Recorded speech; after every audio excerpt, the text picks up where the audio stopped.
24-এর যে অঙ্কটা রয়েছে হচ্ছে দুটি একই ব্যাসার্ধের তার তাদেরকে শ্রেণী সমবায়ে যুক্ত করে রাখা আছে।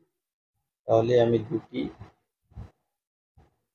একই ব্যাসার্ধের তার যাদের দৈর্ঘ্য L1 এবং L2 তাহলে এইভাবে যুক্ত করে রাখা আছে। আচ্ছা, প্রথমটা রোধাঙ্ক দেওয়া হচ্ছে ρ1 এবং দ্বিতীয়টি রোধাঙ্ক ρ2। তাহলে ধরে নিচ্ছি প্রথমটা রোধের মান R1 এবং দ্বিতীয়টি রোধের মান R2। আমি প্রস্থচ্ছেদের ক্ষেত্রফলটা উভয়ের একই, এ ধরে নিচ্ছি। তাহলে দেখো এক্ষেত্রে তুল্য রোধ আমি আর এস ধরে নিচ্ছি। যেহেতু শ্রেণী সমবায়ে সিরিজে আছে, তাহলে আর এস সমান R1 প্লাস R2। এবার R1 মানে প্রথম তারের যে রোধ, তাহলে R1 মানে ρ1 L1 বাই এ। এবার R2 মানে দ্বিতীয় তারের রোধ, ρ2 L2 বাই এ। এবার এক্ষেত্রে তোমাকে তুল্য রোধাঙ্ক বের করতে হবে। আচ্ছা, তুল্য রোধাঙ্ক মানে এই দুটো তারকে সরিয়ে আমি একটাই তার ব্যবহার করব। দুটো তারের মোট দৈর্ঘ্য যা হবে সেই তারের মোট দৈর্ঘ্য একই হবে, অর্থাৎ এই তারটার দৈর্ঘ্য হবে L1 প্লাস L2। আচ্ছা, আগের যে দুটো তার ছিল তাদের প্রস্থচ্ছেদ যা ছিল, অর্থাৎ প্রস্থচ্ছেদ তো এ ছিল, এক্ষেত্রে কিন্তু এর প্রস্থচ্ছেদও একই থাকতে হবে, এ থাকতে হবে। আচ্ছা, আগের তুল্যরোধ যা ছিল এক্ষেত্রেও কিন্তু এর তুল্যরোধ একই হতে হবে, অর্থাৎ এর তুল্যরোধ হবে R1 প্লাস R2। এবার ধরে নিচ্ছি এই তারের রোধাঙ্কটা রো। তাহলে দেখো এক্ষেত্রে তুল্যরোধ R1 প্লাস R2 সমান রো এল বাই এ। দেখো এখান থেকে R1 প্লাস R2 এর মানটা বের করা আছে, মানটা বসিয়ে নিই। Rho L1 by A plus ρ2 L2 by A সমান rho by A L1 plus L2। এবার যদি এটাকে সমাধান করি তাহলে দেখো প্রথমটা থেকে 1/a কমন নিয়ে নাও, ρ1 L1 ρ2 L2 সমান rho by A L1 plus L2। উভয় পক্ষ থেকে এ কেটে দাও, তাহলে এখান থেকে বলতে পারি রো সমান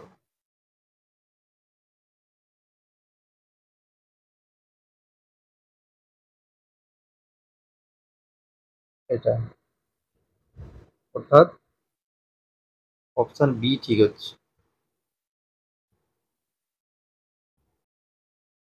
আচ্ছা, 25-এর যে অঙ্কটা রয়েছে, n সংখ্যক একই প্রকার রোধক যাদের প্রত্যেকটি রোধ আর তাদের শ্রেণীতে যুক্ত করলে তুল্য রোধ হয় এক্স। আচ্ছা, আমরা জানি যে শ্রেণীর সমবায় তুল্য রোধ যদি আর এস হয়, আর এস সমান কি হয় R1 R2 R3 এরকম যে রোধগুলো আছে তাদের পরপর যোগ হবে, অর্থাৎ n সংখ্যক থাকলে n সংখ্যক পর্যন্ত যোগ হবে। তাহলে এক্ষেত্রে তুল্য রোধের মান এক্স দেওয়া রয়েছে, তাহলে এক্স করে দিলাম আর এস এর জায়গায়। আর R1 R2 এদের সবের মান কিন্তু আর। তাহলে এরকম n সংখ্যক পর্যন্ত যোগ করব। তাহলে দেখো এই n সংখ্যক আর যোগ করলে কত হচ্ছে না এন আর, তাহলে এক্স এর মান পেয়ে গেলাম এন আর।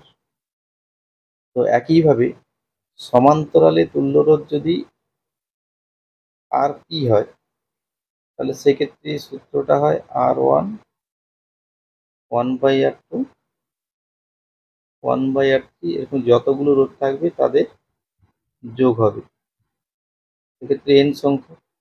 তাহলে 1/, এটাকে তুল্যরোধ ওয়াই ধরে নাও, 1/y সমান 1/r।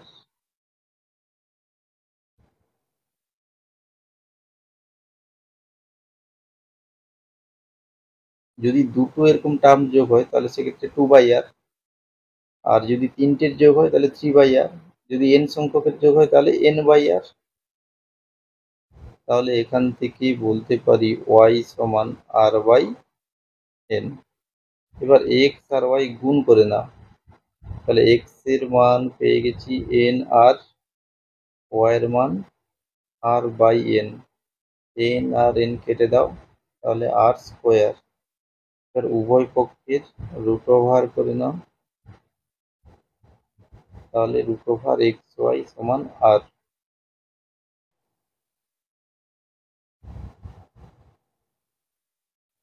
26-এর যে অঙ্কটা রয়েছে এক্ষেত্রে এ এবং বি এর মধ্যে তুল্য রোধ বের করতে বলা আছে।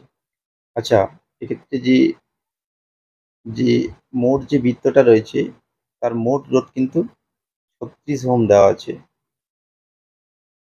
তাহলে দেখো একটা বৃত্ত তার কেন্দ্রে কিন্তু 360 ডিগ্রি কোণ সৃষ্টি করে। তাহলে আমি যদি ঐকিক নিয়মের সাহায্যে করি, 360 ডিগ্রি অংশের রোধ কত? 360 ডিগ্রি অংশের রোধ 36 ওহম। তাহলে বলো 1 ডিগ্রি অংশের, অংশের বলতে এখানে বৃত্তচাপের রোধ কত হচ্ছে না 36/360 ওহম। তাহলে 30 ডিগ্রি অংশের রোধ কত? না, এটাকে 30 দিয়ে গুণ করে নাও, তাহলে এটা হচ্ছে 3 ওহম। অর্থাৎ এসিবি অংশের রোধ 3 ওহম। তাহলে দেখো এটা যদি আমি তুল্য সার্কিট অঙ্কন করি, উপরে এ নিলাম, নিচে বি নিলাম, এ আর বি। এ বি ডান দিকের অংশের রোধ 3 ওহম। এবার দেখো পুরো বৃত্তের রোধ তো 36 ওহম, তাহলে তার মধ্যে যদি এই অংশের রোধ হয়ে গেল 3 ওহম, তাহলে বাকি যে এই যে পার্টটা, এই অংশের রোধ হবে 36 - 3 মানে 33 ওহম। অর্থাৎ ডান দিকের যে অংশ এ এবং বি এর মধ্যে ডান দিকের অংশের রোধ 33 ওহম। তাহলে দেখো 33 আর 3 এরা তো পরস্পরের সাথে সমান্তরালে রয়েছে, তাই এদের তুল্য রোধ হবে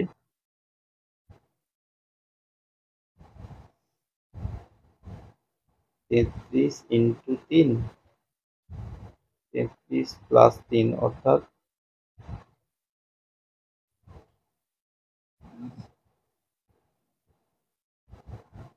3 × 12 = 36।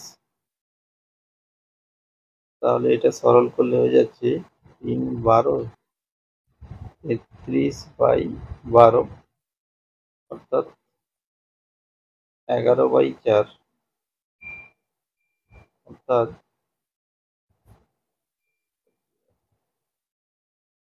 2.75। এরপর 27-এর যে অঙ্ক রয়েছে 27-এরটাতে বলা আছে এ এবং বি এর মধ্যে তুল্য রোধ নির্ণয় করতে হবে। আচ্ছা, এক্ষেত্রে দেখো আমি কিন্তু বি বিন্দুটাকে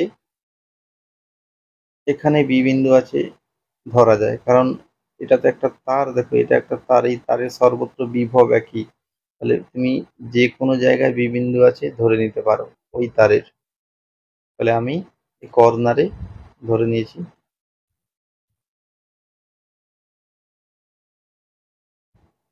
আবার এই বিন্দুকেও দেখো, এই বিন্দু তো এই তারের সব জায়গাতে যা বিভব হবে এই বিন্দুর বিভব কিন্তু তাই হবে।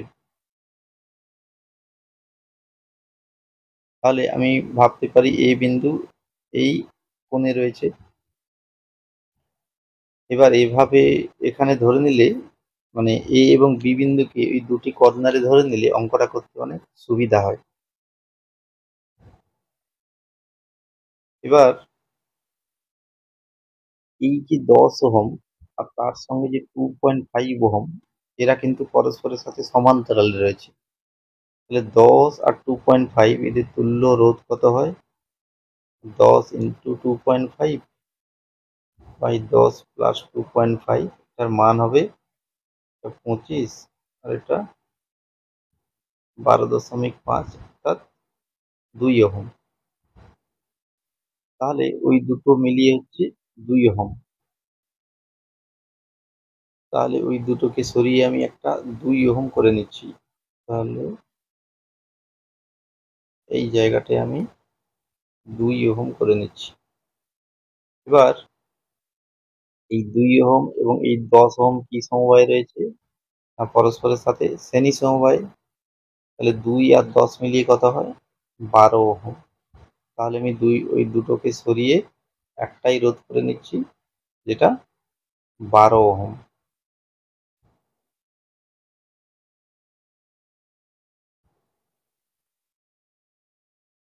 এর মান 12 ওহম। এবার দেখো, এই যে 12 ওহম এবং এই 12 ওহম এরা পরস্পরের সাথে সমান্তরালে রয়েছে। তাহলে দেখো 12 আর 12 এদের সমান্তরালে তুল্য রোধ হবে 12/2, মানে 6 ওহম। তাহলে ওই দুটোকে সরিয়ে একটাই রোধ করে নাও, 6 ওহম। তাহলে আমি ওই দুটোকে সরিয়ে দিচ্ছি। আমি এটাকে 6 করে নিচ্ছি, 6 ওহম। এবার এই 6 এবং এই 10 শ্রেণী সমবায় রয়েছে, তাহলে তুল্য রোধ 6 আর 10 মিলিয়ে হচ্ছে 16 ওহম। তাহলে দুটোকে সরিয়ে দাও, দুটোকে সরিয়ে একটাই রোধ লাগাও, 16 ওহম। এবার দেখো এই 16 এবং এই 16 এরা সমান্তরালে রয়েছে, তাহলে এটির তুল্য রোধ হবে 16/2, 8 ওহম। তাহলে আমি এটাকে সরিয়ে দিচ্ছি, এটাকে 8 ওহম করে নাও। তাহলে তুল্য রোধ হলো 8 ওহম। এরপর 28-এর যে অঙ্কটা রয়েছে, তোমাকে বের করতে হবে যে কোন দুটি বিন্দুর মধ্যে রোধের মান সবচেয়ে বেশি হবে। আচ্ছা, একটু অঙ্কটাকে একটু সরল করে নিচ্ছি। দেখো, পি এবং কিউ এর মধ্যে আর রোধ রয়েছে, তাহলে পি এবং কিউ এর মধ্যে এটা আর নিলাম। আবার কিউ এবং আর এর মধ্যে দুটো আর সমান্তরালে রয়েছে, তাহলে এদের তুল্য রোধ হবে R/2।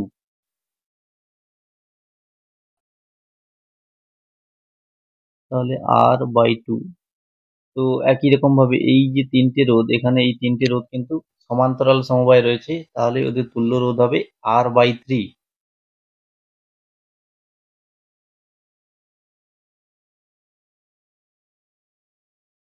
এবার তুমি ক্যালকুলেশন না করেই বলে দিতে পারো যে পি এবং কিউ এর মধ্যে রোধের মান সবচেয়ে বেশি হবে এবং পি এবং আর এর মধ্যে রোধের মান সবচেয়ে কম হবে। তো এটা কিভাবে বলা যায়? না, মনে রাখবে যেই রোধের মান সবচেয়ে বেশি, এক্ষেত্রে দেখো R/3, R/2 এদের মধ্যে সবচেয়ে বেশি আর, তাহলে পি এবং কিউ এর মধ্যে তুল্য রোধের মানটা সবচেয়ে বেশি হবে। আবার যে রোধের মান সবচেয়ে কম, এক্ষেত্রে R/3 সবচেয়ে কম, তাহলে এক্ষেত্রে পি এবং আর এদের মধ্যে তুল্য রোধ সবচেয়ে কম হবে। এবার যদি এটা ক্যালকুলেশন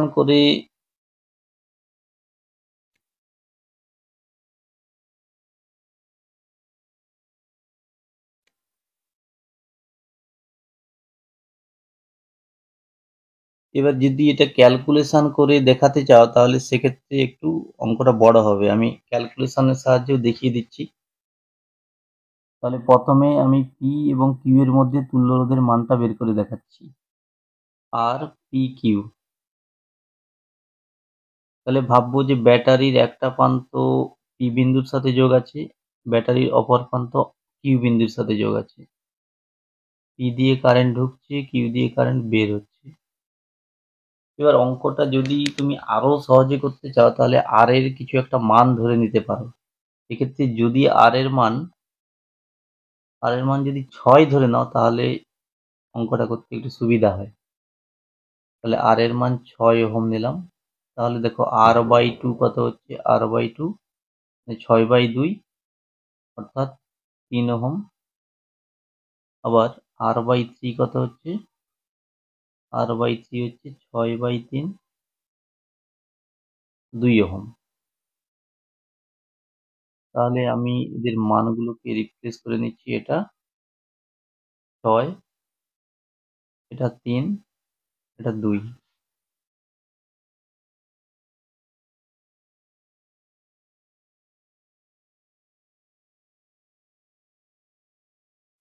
তাহলে পি ও কিউ এর মধ্যে তুল্যরোধ কত হচ্ছে? না দেখো, এই যে 2,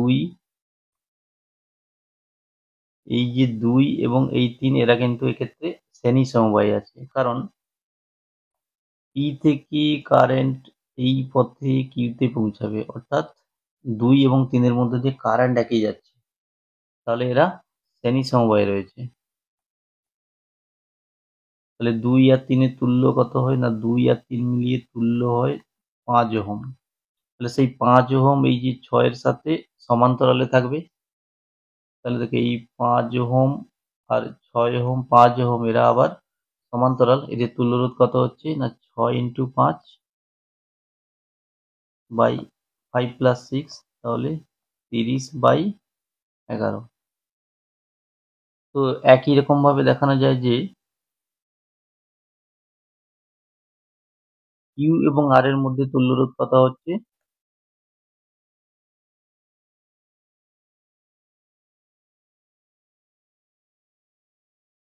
যদি আমি কিউ এবং আর এর মধ্যে তুল্যরোধ বের করি,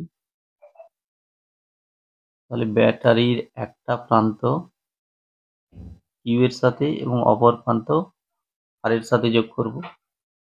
তাহলে এক্ষেত্রে 6 এবং 2 এরা শ্রেণী সমবায়ে রয়েছে। তাহলে 6 আর 2 মিলিয়ে হয় 8 ওহম। তাহলে সেই 8 ওহম এই 3 এর সাথে সমান্তরালে রয়েছে। তাহলে 8 আর 3 এর সমান্তরালে তুল্যরোধ হয় 8 ইন্টু 3 বাই 8 প্লাস 3, তাহলে 24/11। এবারে পি এবং আর এর মধ্যে তুল্যরোধটা বের করে দেখছি। তাহলে ব্যাটারির একটা প্রান্ত পি এর সাথে লাগাবো, আরেকটা প্রান্ত আর এর সাথে লাগাবো। তো এক্ষেত্রে দেখো, এই 6 এর মধ্য দিয়ে কারেন্ট যেটা যাবে 3 এর মধ্য দিয়ে তাই যাবে, অর্থাৎ 6 এবং 3 এরা শ্রেণী সমবায়ে রয়েছে। তাহলে 6 আর 3 মিলিয়ে কত হচ্ছে, না 9 ওহম। সেই 9 ওহম এই 2 ওহমের সাথে সমান্তরালে রয়েছে। তাহলে 9 আর 2 এর তুল্যরোধ কত হচ্ছে, না আর পি আর 9 ইন্টু 2 বাই 9 প্লাস 2, তাহলে 18/11। তাহলে আমরা দেখতে পাচ্ছি যে 18/11 এটা সবচেয়ে কম, 30/11 এটা সবচেয়ে বেশি। অর্থাৎ পি এবং আর এর মধ্যে তুল্যরোধ সবচেয়ে কম হবে এবং পি এবং কিউ এর মধ্যে তুল্যরোধ সবচাইতে বেশি হবে। তাহলে এখানে তোমাকে চেয়েছে সর্বাধিক হবে কোন দুটি বিন্দুর মধ্যে, তাহলে পি এবং কিউ এর মধ্যে রোধের মান সর্বাধিক হবে।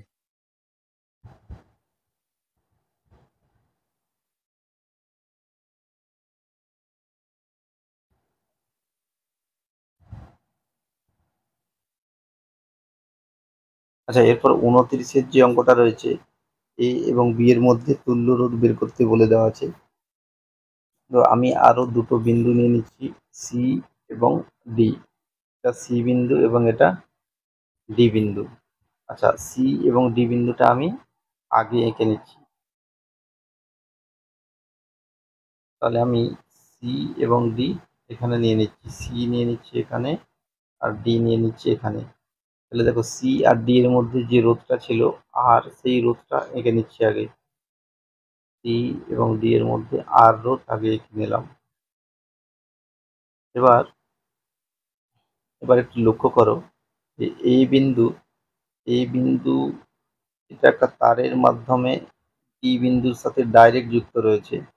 তো একটা তারের কিন্তু সব জায়গাতে বিভব সমান হয়, অর্থাৎ এই জায়গাতে এই সব জায়গাতে বিভব একই হবে। তাহলে আমি ভাবতে পারি এ বিন্দু এখানে নেই, এ বিন্দু এখানে আছে, অথবা এখানে আছে, অথবা এখানে আছে, অথবা এখানে আছে। তুমি যেখানেই এ বিন্দু ভাবো, যেখানে খুশি এ বিন্দুকে নিতে পারো এক্ষেত্রে। তাহলে এ বিন্দু ডি এর সাথে রয়েছে, ডি আর এ একই জায়গায় রয়েছে ভাবতে পারো। একই রকম ভাবে বি বিন্দু যে রয়েছে, বি বিন্দু দেখো একটা তারের মাধ্যমে যুক্ত রয়েছে সি বিন্দুর সাথে ডাইরেক্ট। তাহলে সি বিন্দুর বিভব যা হবে বি বিন্দুর বিভব কিন্তু তাই হবে। তাহলে তুমি ভাবতে পারো বি বিন্দু সি বিন্দুর সাথেই রয়েছে। আসলে বি বিন্দু সি বিন্দুর বিভব সেম হবে। তাহলে বি সি একই বিন্দু ভাবতে পারো। এবার বাকি যে রোধগুলো ছিল, যেমন ধরো এই যে আর, এই আর দেখো এ বিন্দু বাম দিকে, ডান দিকে সি, মানে এ আর সি এর মধ্যে রয়েছে। তাহলে এ আর সি এর মধ্যে আর রোধ নিয়ে নাও। আবার এই যে আর রোধ, এটা কার কার মধ্যে রয়েছে, ডি আর বি এর মধ্যে। তাহলে ডি আর বি এর মধ্যে আর রোধ একটা এঁকে নাও। এবার তিনটে রোধ সমান্তরাল সমবায়ে রয়েছে, তাহলে এদের তুল্য রোধ হবে আর বাই সি। এদিকে এ নিচ্ছি, এদিকে বি নিচ্ছি।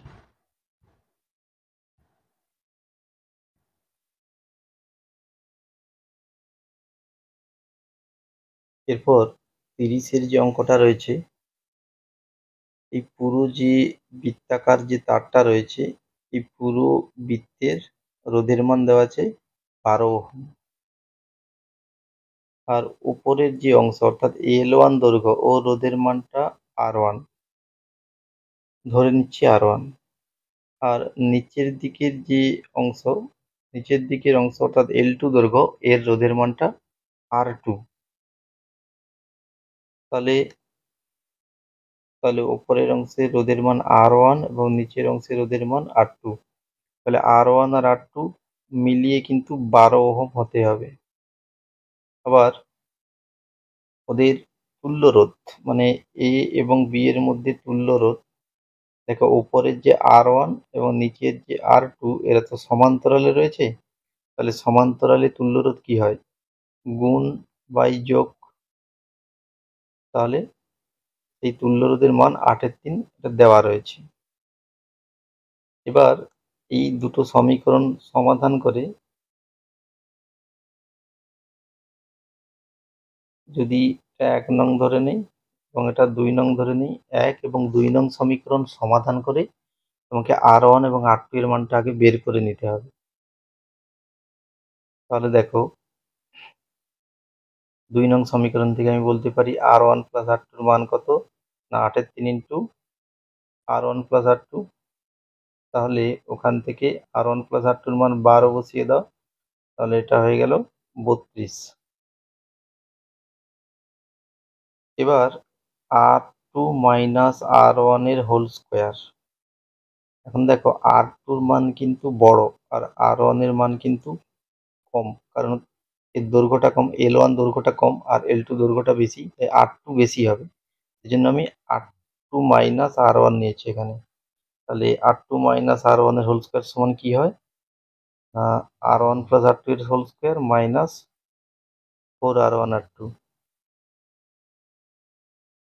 তাহলে ওটা সমাধানটা দেখে নেবে। তাহলে ওখান থেকে ওটার মান পেয়ে যাচ্ছে 16।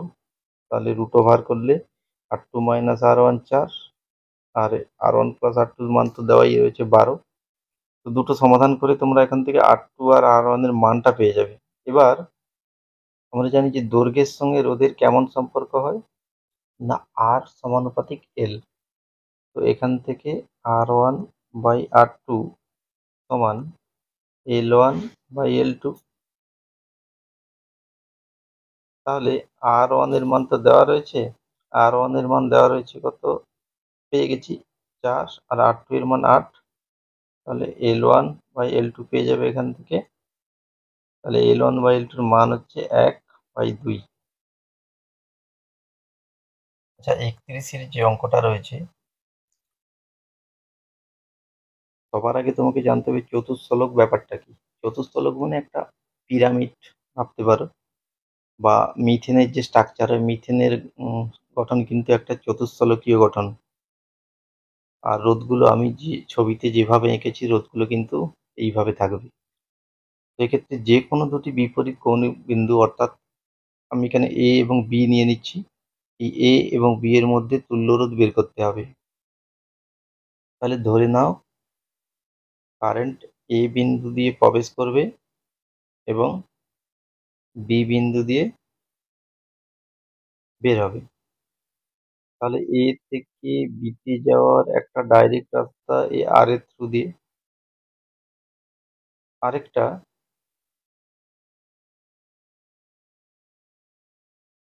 আরেকটা যে উপরের যে অংশটা রয়েছে, এই যে উপরের অংশটা কিন্তু এটা একটা হুইস্টোন ব্রিজ। এটাকে পি ভাবো, এটাকে কিউ ভাবো, তাহলে এক্ষেত্রে পি বাই কিউ এর মান আর বাই আর সমান 1। আবার এটাকে আর ভাবো, এটাকে এস ভাবো, তাহলে আর বাই এস সমান, এটাও আর বাই আর, তাহলে এটা 1 হয়ে যাচ্ছে। তাহলে পি বাই কিউ সমান আর বাই এস, এই কন্ডিশন মিলে যাচ্ছে। তাহলে এটা একটা, এটা কিন্তু নিস্পন্দ অবস্থায় আছে ধরা যায়। সেক্ষেত্রে আমরা কি জানি না, এই যে গ্যালভানোমিটার যে জায়গাটা থাকে, এই এর মধ্য দিয়ে কোনো কারেন্ট যায় না, গ্যালভানোমিটার নিস্পন্দ অবস্থায় থাকে, অর্থাৎ এর মধ্য দিয়ে কারেন্ট যাবে না। তাই ওই রোধটা নাই ধরতে পারো, আমি ওটাকে আউট করে দিয়েছি। তাহলে সার্কিটটা দেখো এবারে কত সহজ হয়ে গিয়েছে। এবার এদের মধ্যে তুল্য রোধ সহজেই বের করতে পারবে। তাহলে এই আর এবং এই আর এরা শ্রেণী সমবায় রয়েছে, তাহলে এই আর এবং আর মিলিয়ে হয়ে যাচ্ছে 2R। একই রকম এই আর শ্রেণী সমবায় দুটো মিলিয়ে হয়ে যাচ্ছে 2R। আর নিচের আরটা যেমন ছিল তেমন এঁকে নিচ্ছি, তাহলে এটা নিচের যে আর, আর উপরে আর আর মিলিয়ে 2R, আবার সবার উপরের আর আর মিলিয়ে 2R। তাহলে দেখো 2R, এই 2R সমান্তরালে, তাহলে এই দুটো মিলিয়ে 2R মিলে কত হয়, 2R মিলে আর হয়, তাহলে ওই দুটো মিলিয়ে একটাই আর করে নিচ্ছি। আর নিচের আরটা যেমন ছিল রেখে দিচ্ছি। এবার আর আর আর মিলিয়ে কত হয়, সমান্তরালে আর আর মিলে R/2 হয়, অর্থাৎ তুল্যরোধ R/2। এরপর 32-এর যে অঙ্কটা রয়েছে, এখানে বলে দেওয়া আছে তোমাকে 4টি রোধ দেওয়া আছে 100, 200, 300 এবং 400 ওহম মানের। তো এদেরকে একটা বর্গক্ষেত্রের 4টি বাহুতে এমনভাবে রাখো যাতে করে যে কোনো দুটি বিপরীত কর্ণের মধ্যে রোধের মান সবথেকে বেশি হয়। অর্থাৎ আমি এখানে এ এবং বি দুটা কর্নার নিয়ে নিয়েছি, এ এবং বি এর মধ্যে রোধ যেন সবচাইতে বেশি হয়। ধরে নাও এটা 100 আর এটা 400, আবার এটা 200, এটা 300। এই ক্ষেত্রে তুল্য রোধের মানটা সবচাইতে বেশি হবে।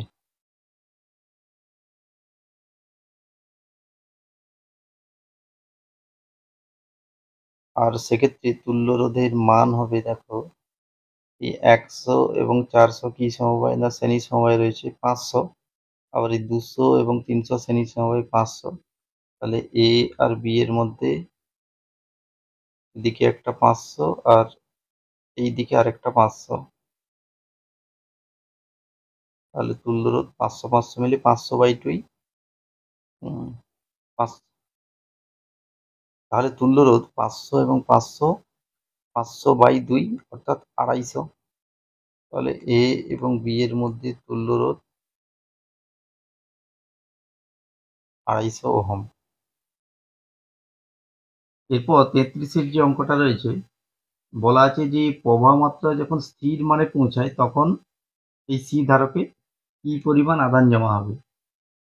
তো একদম স্টার্টিং এ কি হয় দেখো, একদম স্টার্টিং এ কিন্তু এই ব্যাটারি থেকে যে আধান বের হবে এই আধানের কিছু অংশ গিয়ে এই ধারকটাকে চার্জ করবে, আর বাকি অংশ এই রোধের মধ্য দিয়ে R2 রোধের মধ্য দিয়ে ফ্লো হবে, তারপর এখানে আবার ব্যাটারির নেগেটিভ মেরুতে গিয়ে পৌঁছাবে। তো যখন ধারকটা সম্পূর্ণরূপে আহিত হয়ে গেল তখন কিন্তু এই এই শাখায় কোনো প্রবাহ আর হবে না, অর্থাৎ সেক্ষেত্রে তুমি ধরতে পারো ওই শাখাটি আর নেই। সেক্ষেত্রে দেখো ব্যাটারি থেকে যা আধান বের হবে সেটা কিন্তু R2 এর মধ্য দিয়ে গিয়ে আবার ব্যাটারিতে ফিরে আসবে, তাহলে এই ডিরেকশনে একটা কারেন্ট ফ্লো হবে। তো সেক্ষেত্রে তুমি ভাবতে পারো যে মাঝখানের এই যে জায়গাটা, এই অংশটা নেই ভাবতে পারো, কারণ ওইখান দিয়ে তো কোনো কারেন্ট ফ্লো হচ্ছে না। তাহলে যদি এর তুল্য সার্কিটটা এঁকে নেই, ব্যাটারি যেমন ছিল নিলাম, তার সাথে আর রোধ, আর নিচে যে R2 রোধ রয়েছে। তো কারেন্ট এই ডিরেকশনে কারেন্ট যদি I হয়, I এর মান কত হবে না, I সমান, আমরা জানি I সমান মোট ইএমএফ বাই মোট রোধ। তাহলে মোট ইএমএফ এখানে E, তাহলে মোট ইএমএফ E, মোট রোধ কত না R2 প্লাস R, তাহলে আমি I এর মানটা পেয়ে গেলাম। এবার এই R2 এর দুপ্রান্তের বিভব প্রভেদ কত না, আমি যদি দুটো বিন্দুর নাম দিয়ে দিই A এবং B, তাহলে VAB সমান IR2,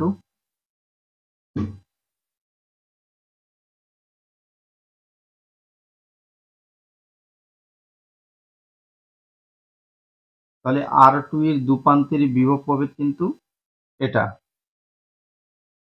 এবারে একদম প্রথম যে সার্কিটটা ছিল সেইখানটাতে একটু দেখে নেব।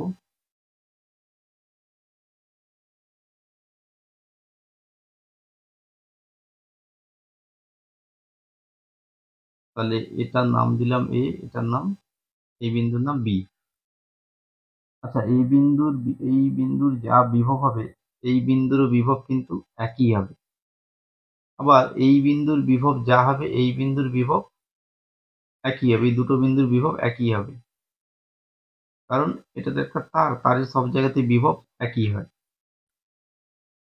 এবার এই R1 রোধের মধ্য দিয়ে কিন্তু কোনো কারেন্ট ফ্লো হচ্ছে না, তাহলে এই দুপ্রান্তের বিভব পার্থক্য কত না, বিভব পার্থক্য 0, কারণ কারেন্ট যদি না যায় তাহলে বিভবের পার্থক্য থাকে না।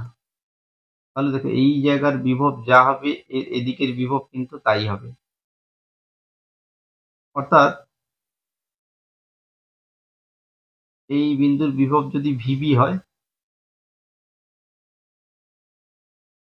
ধরে নাও এই জায়গার বিভব VB, তাহলে এই জায়গার বিভব কিন্তু VB, আবার এই বিন্দুর বিভব VB, আবার এটার বিভব যদি VA হয়, এই বিন্দুর বিভব VA, অর্থাৎ ধারকের দুপ্রান্তের বিভব প্রভেদ কত না VA, এক্ষেত্রে B বিন্দুর বিভবটা বেশি হবে, তাহলে VB মাইনাস VA, তো যার মানটা আমি আগে বের করে রেখেছি, এদের বিভব পার্থক্যের মানটা এটা।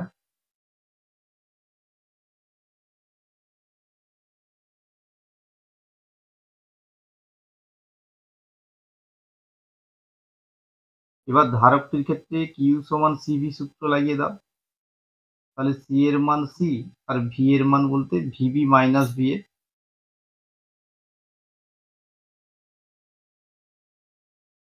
তাহলে এটা অ্যান্সার হচ্ছে।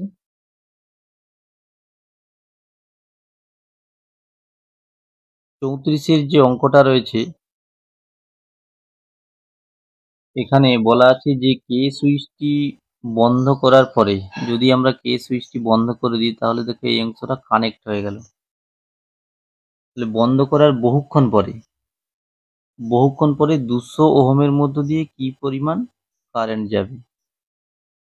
তো দেখো বহুক্ষণ পরে কিন্তু ধারকগুলো যখন আহিত হয়ে যাবে, তো তারপরে ধারকগুলো যে লাইনে আছে ওই লাইনে কিন্তু কোনো কারেন্ট যাবে না, অর্থাৎ এই লাইনের মধ্য দিয়ে কোনো কারেন্ট ফ্লো হবে না, আবার এই লাইনের মধ্য দিয়েও কোনো কারেন্ট ফ্লো হবে না। অ্যাকচুয়ালি সেক্ষেত্রে কারেন্ট এই 200 ব্যাটারি থেকে বের হয়ে 200 ওহমের মধ্য দিয়ে এই রাস্তা দিয়ে 400 ওহমের মধ্য দিয়ে গিয়ে আবার ব্যাটারিতে ফিরে চলে আসবে। তো আমি যদি এটাকে আরো সহজ করে এঁকে নিই তাহলে দেখো 200 আর 400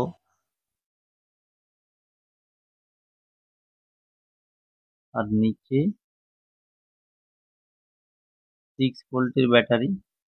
তো এক্ষেত্রে 200 ওহমের মধ্যে কারেন্টটা যদি I হয় তাহলে I সমান মোট ইএমএফ বাই মোট রোধ। এক্ষেত্রে মোট ইএমএফ 6 আর মোট রোধ 200 আর 400 মিলিয়ে শ্রেণী সমবায় তাহলে 600 এত অ্যাম্পিয়ার। তাহলে একের 100 অ্যাম্পিয়ার। যদি এটাকে মিলি অ্যাম্পিয়ারে করি 1000 দিয়ে গুণ করে নেব তাহলে 10 মিলি অ্যাম্পিয়ার।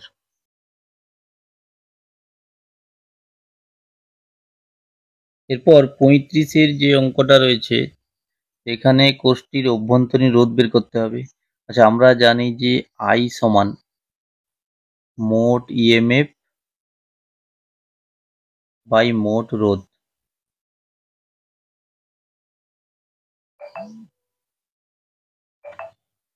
তাহলে এক্ষেত্রে I এর মান দেওয়া আছে, I এর মান কত দেওয়া আছে না 0.2। মোট ইএমএফ কত দেওয়া আছে, মোট ইএমএফ 2.1। মোট রোধ কত, মোট রোধ মানে বহির্বর্তনী রোধ যেটা 10 ওহম দেওয়া আছে যুক্ত মোট অভ্যন্তরীণ রোধ যেটা R ধরে নিচ্ছি। এখানে তোমাকে R এর মানটা বের করতে হবে। যদি কোনাকুনি গুণ করে নিই তার আগে এই দশমিক তুলে নাও।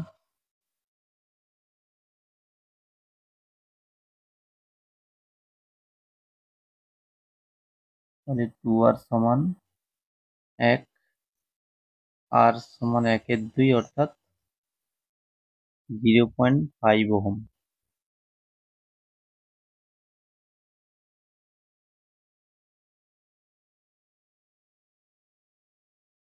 এরপর 36-এর যে অঙ্কটা রয়েছে 36-এর অঙ্কে আমি সার্কিটের ছবিটা এঁকে রেখেছি।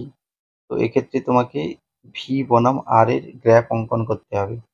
তো ভি মানে কি, ভি হচ্ছে আর এর দুপান্তের বিভব পার্থক্য অর্থাৎ আইআর, অর্থাৎ ভি সমান আইআর। তাহলে দেখো এখান থেকে তুমি বলতে পারো যদি আর 0 হয়, আর 0 হলে ভি সমান 0 হচ্ছে।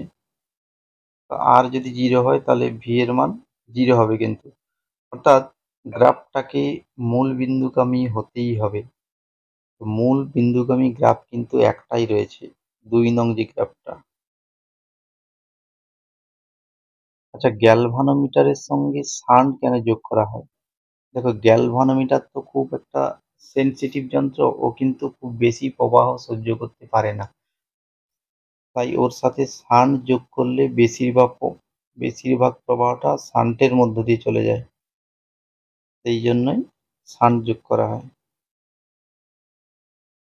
অর্থাৎ যাতে গ্যালভানোমিটারের মধ্য দিয়ে কম প্রবাহ যায় সেই জন্য। তাই ডি ঠিক হচ্ছে।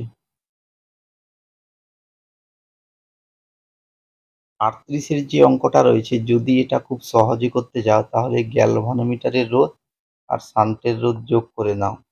100 আর 1 মিলিয়ে হয় 101। তাহলে মূল প্রবাহ ধরে নাও এটা 101, আর গ্যালভানোমিটারের মধ্য দিয়ে পাঠাও যেটা শান্টের রোধ অর্থাৎ 1 পাঠাও। আবার শান্টের মধ্য দিয়ে কত পাঠাবে না যেটা গ্যালভানোমিটারের রোধ অর্থাৎ 100।